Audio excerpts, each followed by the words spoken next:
আসসালামু আলাইকুম। কেমন আছেন সবাই? আশা করি সকলে ভালো আছেন। আল্লাহর রহমতে আমিও অনেক ভালো আছি। আজকে আমি আমার ব্লগটা শুরু করলাম গাজীপুরের ঐতিহ্যবাহী সেই রথমেলা দিয়ে।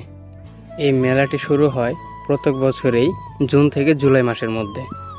এই ঐতিহ্যবাহী রথমেলার সুনাম যেন মানুষের পিছুই ছাড়ে না। এটা শুধু রথমেলাই না, এটা যেন মানুষের খুশির একটা চমক। যারা এই রথমেলাটিতে ঘুরেছে তারা এর আসল আনন্দ উপভোগ করতে পেরেছে, আর যারা এই রথমেলাটিতে ঘোরেননি তারা এসে ঘুরে যাবেন। প্রত্যেক বছরেই এই রথমেলাটি এখানে অনুষ্ঠিত হয়। এই রথমেলার আনন্দ উপভোগ করার জন্য নানান জায়গা থেকে মানুষ আসে ঘুরে। প্রায় কয়েক বছর ধরেই এই মেলাটি এখানে অনুষ্ঠিত হয়।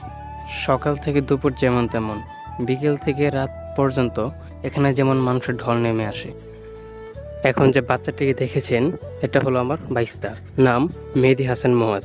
ওকে দেখে আশা করি সকলে বুঝতে পেরেছেন যে মেলার আসল আনন্দটা কতটুকু।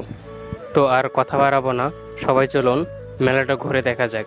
আর আমার চ্যানেলটাকে সবাই সাবস্ক্রাইব করে দিবেন এবং লাইক করে দিবেন।